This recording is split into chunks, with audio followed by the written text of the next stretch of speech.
Hello friends, आज के इस वीडियो में हम लोग डिस्कस करने वाले हैं जीएस पेपर 2 के सिलेबस को थोड़ा डिटेल में। इससे पहले एक वीडियो में बना चुका हूँ जीएस पेपर 1 पे। अगर आप चाहें तो आप उसे देख सकते हैं। पर्पस इस वीडियो के बनाने का सिर्फ ये है कि जीएस पेपर 2 या फिर ओवरऑल जीएस के सिलेबस के लिए मैं वीडियो बनाने वाला हूँ।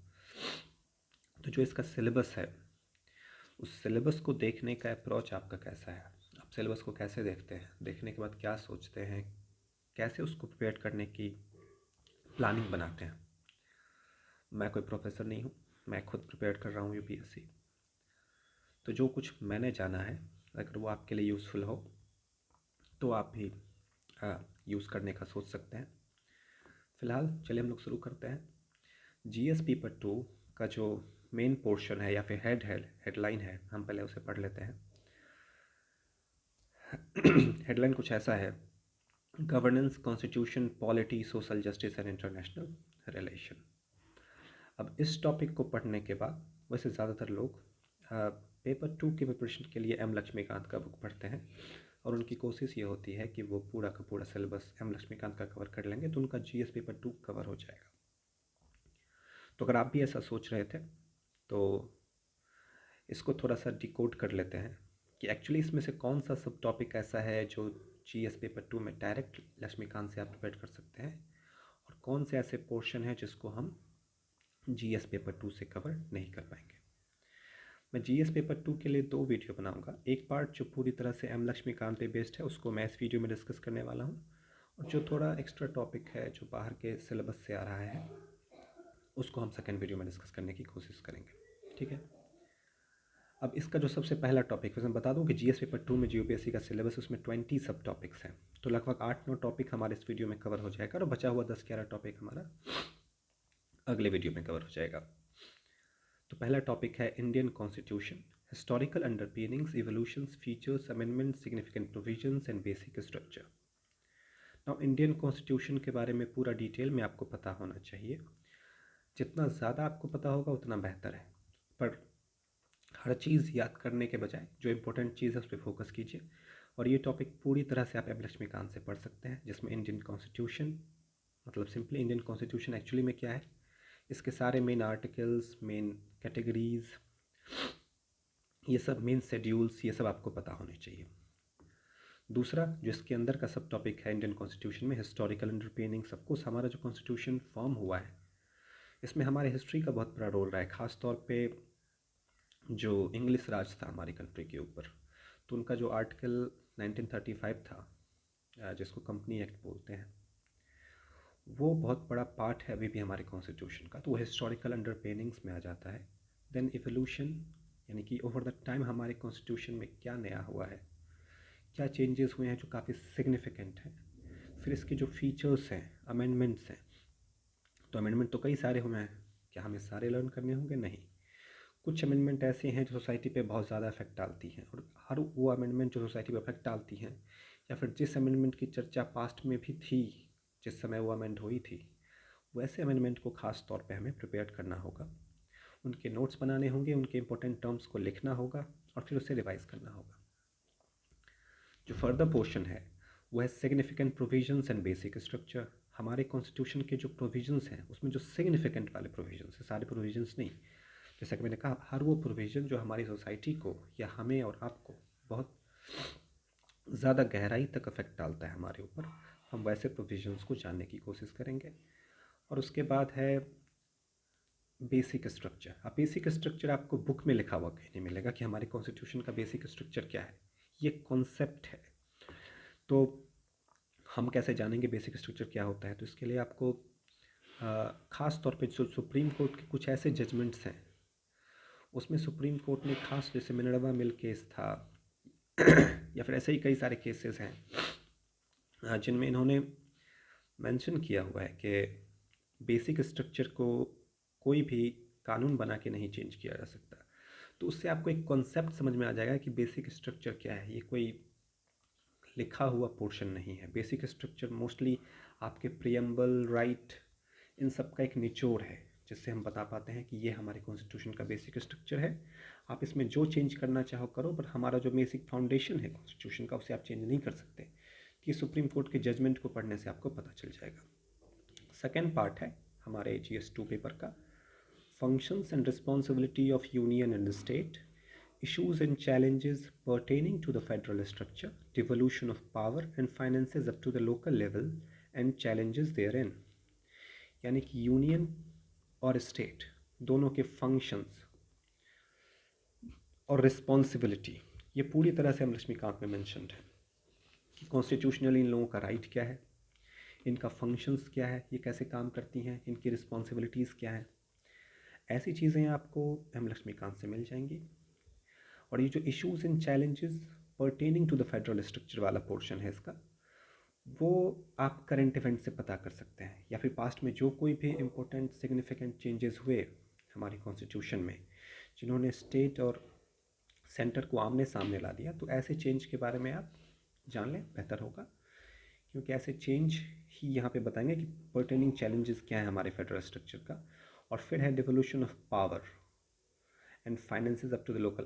अब जैसे कि हमारी कंट्री में जो पावर है वो सेंटर के पास कितना है, स्टेट के पास कितना है, म्यूनसिपल कॉरपोरेशन के पास कितना है और पंचायती राज के पास कितना है, तो इसका भी एक ओवरऑल एप्रिफिएशन या फिर कहीं ऑब्जर्वेशन आपके पास होना चाहिए कि पावर का डिवोल्यूशन कैसे किया गया है लोकल लेवल तक। तो अच्छा हो कि आप हर एक कॉन्स्टिट्यूशनल बॉडीज़ के बारे में जानें जिनके पास कुछ कॉन्स्टिट्यूशनल पावर्स हैं जो थोड़ा बहुत सेंटर से सेपरेट है, मतलब वो पूरी तरह से डिपेंडेंट नहीं है सेंटर पे। तो इस तरह के पावर्स और इन पावर्स के बीच में जो क्लैसेस होते हैं उसका कारण क्या, इसका कोई सॉल्यूशन है, अगर है तो आपको पता होना ही चाहिए। और ये सब आपको सोचने से पता चलेगा। अगर आप एक बार में पूरा का पूरा कॉन्स्टिट्यूशन ठीक से पढ़ लेते हैं और फिर डेली न्यूज़ को फॉलो करते हैं तो आपको ये काफ़ी आइडिया देता है कि कैसे काम करता है, क्या प्रॉब्लम है, इसको ठीक कैसे किया गया, नहीं किया गया तो कैसे किया जा सकता था। क्रिटिकली सोचना होता है। थर्ड टॉपिक जो हमारे GS पेपर 2 का है वह separation of power between various organs, dispute redressal mechanism and institutions. ये सिंपली स्टैटिक है। अलग अलग ऑर्गन्स के बीच में जो पावर को डिस्ट्रीब्यूट किया गया है, जैसे कि जुडिशरी है, लेजिस्लेटिव है, एजुकेटिव है, इन सब के बीच में जो पावर का डिस्ट्रीब्यूशन है कैसे डिस्ट्रीब्यूट किया गया है, और जो इनके बीच में डिस्प्यूट जनरेट होते हैं उन्हें रिड्रेस करने का मैकेनिज़्म क्या बनाया गया है। तो ये सिंपल से एक स्टैटिक टॉपिक है जो आपको कॉन्सेप्चुअली ठीक से समझ लेना होगा और बाद में करंट इवेंट्स के साथ इसको जोड़ के देखते रहना होगा कि हाँ ये डिस्प्यूट था, इसको ऐसे एड्रेस किया गया या फिर नहीं किया गया, पर ऐसे किया जाना चाहिए था, ऐसे किया जा सकता था। आप समझ पा रहे हैं? तो मोस्टली ये स्टैटिक है, बट करंट ऑफ कोर्स हर जगह अपना इन्फ्लुएंस डालता है। एग्जाम्पल के पॉइंट ऑफ व्यू से करंट को जोड़ना हमेशा ज़रूरी होगा। तो ये थर्ड टॉपिक इतना ही था और ये पूरी तरह से आपको एम लक्ष्मीकांत में मिल जाएगा। अभी तक जितनी भी चीज़ें हमने कवर की हैं ये पूरी तरह से आप एम लक्ष्मीकांत से कवर कर सकते हैं। स्टैटिक के साथ साथ डायनेमिक को जोड़ना ज़रूरी है, इस बात को दिमाग में रखते हुए। फोर्थ पोर्शन है comparison of the Indian constitution scheme with that of other countries. Simply अगर आप इंडियन कॉन्स्टिट्यूशन को जानेंगे या फिर उसके बारे में पढ़ेंगे एम लक्ष्मीकांत में तो आपको पता चलेगा कि लगभग हर इंडियन कॉन्स्टिट्यूशनल स्कीम को बताते समय ही कंपेयर किया गया है दूसरी कंट्री के कॉन्स्टिट्यूशनल स्कीम के साथ। तो एम लक्ष्मीकांत के बुक को ठीक से पढ़ने के बाद आपको ये पता हो जाएगा कि इंडियन कॉन्स्टिट्यूशन क्या है और उसके कंपैरिजन में USA में, ब्रिटेन में क्या है, कनाडा में क्या है। तो जहाँ कहीं से भी कंपैरिजन किया जाना चाहिए वो एम लक्ष्मीकांत में किया गया है। तो ये पूरी तरह से आप एम लक्ष्मीकांत से कर सकते हैं, इसमें कोई एक्स्ट्रा टॉपिक या फिर करने की ज़रूरत नहीं है। हाँ, अगर कोई particular kind of constitutional problem किसी और कंट्रीज़ में है और सेम टाइप का प्रॉब्लम हमारी कंट्री में है तो हम उसे कंपेयर कर सकते हैं, या फिर उसका एक बेहतर तरीका वाला कानून हमारी कंट्री में है तो हम उससे उसे कंपेयर कर सकते हैं। इस तरह की चीज़ें आ सकती हैं डायनामिक में से। इसका फिफ्थ पार्ट है GS पेपर 2 का, parliament and state legislature structure, functioning, conduct of business, power and privileges and issues arising out of these. अब ये पूरी तरह से स्टैटिक है।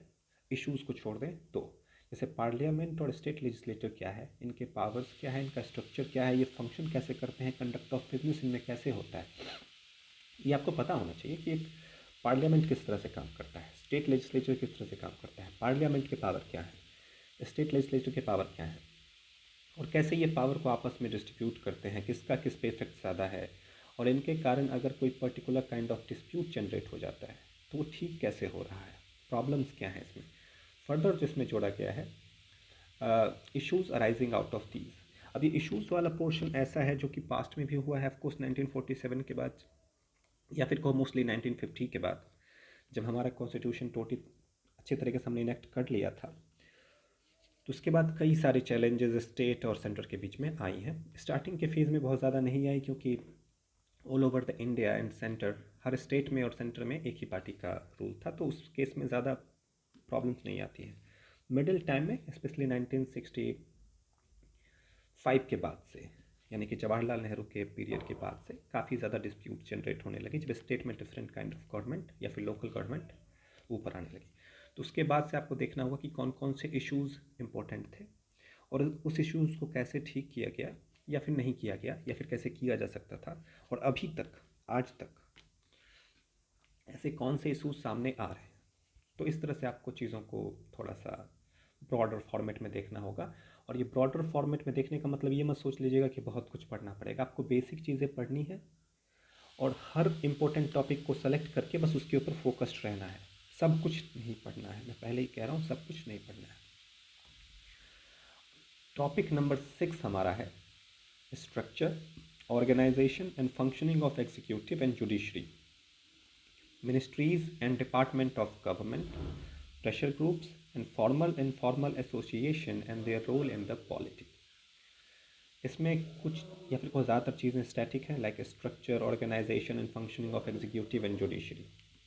एग्जीक्यूटिव और जुडिशरी के बीच में जो इनका स्ट्रक्चर बनाया गया है वो कैसे बनाया गया है, इनका फंक्शनिंग कैसे है, ये प्रेशर ग्रुप क्या होता है, ये जो अलग अलग मिनिस्ट्रीज़ होते हैं, उनके जो डिपार्टमेंट होते हैं गवर्नमेंट के, ये डिपार्टमेंट क्या है, वो मिनिस्ट्रीज़ बनाए जाने का रूल क्या है, मिनिस्ट्रीज़ के पावर्स क्या होते हैं, उस डिपार्टमेंट्स में जो डिवाइड करते हैं उस डिपार्टमेंट्स का काम क्या है, और इस डिपार्टमेंट्स के काम से क्या कोई सेंटर स्टेट रिलेशन में भी प्रॉब्लम आता है। तो ऐसी चीज़ों पे आप फोकस कर सकते हैं, मोस्टली स्टैटिक है। आप स्ट्रक्चर, ऑर्गेनाइजेशन और functioning of executive and judiciary पूरी तरह से हम लक्ष्मीकांत में पढ़ सकते हैं।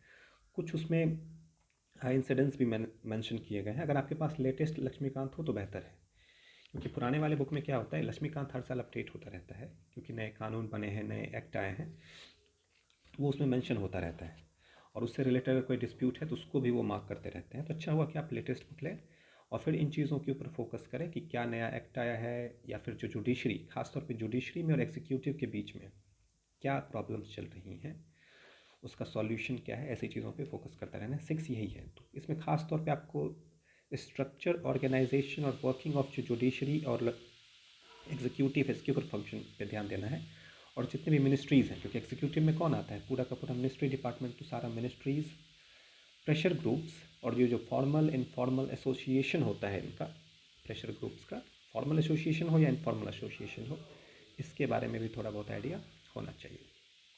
टॉपिक 7 है, तो इस टॉपिक को आप एम लक्ष्मीकांत से कवर कर सकते हैं। अगर आपको पढ़ने के बाद लगे कि कुछ कम हो रहा है तो आप सिलेबस के हिसाब से अपने आप थोड़ा बहुत डायनेमिक में जा सकते हैं, पर बुक चेंज मत कीजिएगा अभी तक।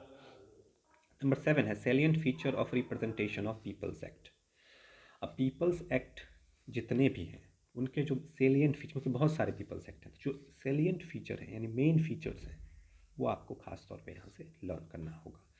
इसमें कुछ नहीं है, ये पूरी तरह से स्टैट्यूटरी है, स्टैटिक है। आपको एम लक्ष्मीकांत इसमें पूरी तरह से सपोर्ट करेगा। नंबर 8 है appointment of various constitutional appointment to the various constitutional post, powers, functions and responsibility of various constitutional bodies. तो जो अलग अलग कॉन्स्टिट्यूशनल पोस्ट है, आपको तो पहले ये पता करना होगा कि कॉन्स्टिट्यूशनल पोस्ट क्या होता है, और अगर एक बार आपको पता चल गया कि कॉन्स्टिट्यूशनल पोस्ट क्या होता है तो उसके ऊपर अपॉइंटमेंट कैसे किया जाता है, कौन करता है, उनका पावर क्या है, वो फंक्शन कैसे करते हैं, तो इन चीज़ों के बारे में आपको जानना है, उनकी रिस्पॉन्सिबिलिटी क्या है, और डिफरेंट टाइप्स के कॉन्स्टिट्यूशनल बॉडीज़ के बारे में आप जानिए। खासतौर पे ऐसे कॉन्स्टिट्यूशनल बॉडीज़ जो सिग्निफिकेंट हो, जो आप आसपास देखते हो, फील करते हो, न्यूज़ में समझते हो, या फिर जिनका इम्पैक्ट आप गवर्नेंस पे जानते हो, उनको आपको खास तौर से समझने की कोशिश करनी है। नंबर 9 है statutory, regulatory and various quasi judicial bodies. अब इसमें जो स्टैचुरी है, रेगुलेटरी है, ये और जितने भी क्वासी जुडिशियल बॉडीज़ हैं, ये तो आपको स्टैटिकली लक्ष्मीकांत में मिल जाएगा। प्रॉब्लम कहाँ आएगा कि इन बॉडीज़ के साथ जो इंटरेक्शन हो रहा है, यानी कि क्वासी जुडिशियल, जैसे कि मान लीजिए उपभोक्ता फोरम है, ये क्वासी जुडिशियल बॉडीज़ है। अब ये कैसे काम करता है और इसके काम करने में अगर रिसेंटली कोई प्रॉब्लम आ रहा है या फिर ऑलरेडी कोई प्रॉब्लम है, तो क्या है, इन चीज़ों के बारे में थोड़ा बहुत डायनेमिक हो जाना है। But overall quasi judicial bodies को आप स्टैटिकली कवर कर सकते हैं। अब इसके बाद का जो पोर्शन है 10 से लेकर 20 तक, वो थोड़ा डिफरेंट होता चला जा रहा है। तो मैं कोशिश करूँगा उसके बारे में अगले वीडियो में आपको बताऊँ। आज की वीडियो में इतना काफ़ी था। आपको ये याद रखना है कि जीएस पेपर 2 में mostly half syllabus M Laxmikanth से आपका हो जाएगा। बचा हुआ हाफ भी एम लक्ष्मीकांत से ही होगा, बट उसमें डायनामिक्स बहुत ज़्यादा है। कुछ चीज़ें ऐसी हैं जो दूसरी पोर्शन को भी कवर कर लेते, जिसमें हिस्ट्री, इकोनॉमिक्स भी आ जाता है। वैसे ये जीएस पेपर 2 इकोनॉमिक्स नहीं है, मैं पहले ही आपको क्लियर कर दूँ। हमारा जीएस पेपर 3 इकोनॉमिक्स है, बट एस्पेक्ट इकोनॉमिक का इसमें कुछ कुछ इन्वॉल्व हो जाता है, क्योंकि सोसाइटी थोड़ी बहुत इन्वॉल्व हो जाती है। गवर्नेंस वाला जो पोर्शन है, फिर जो इंटरनेशनल रिलेशन वाला पोर्शन है, ये पूरी तरह से करंट इवेंट्स वाला है। इसको हम लोग अगले वीडियो में डिस्कस करने की कोशिश करेंगे। आज की वीडियो के लिए इतना काफ़ी था। ओके, चलिए नेक्स्ट वीडियो में मिलते हैं।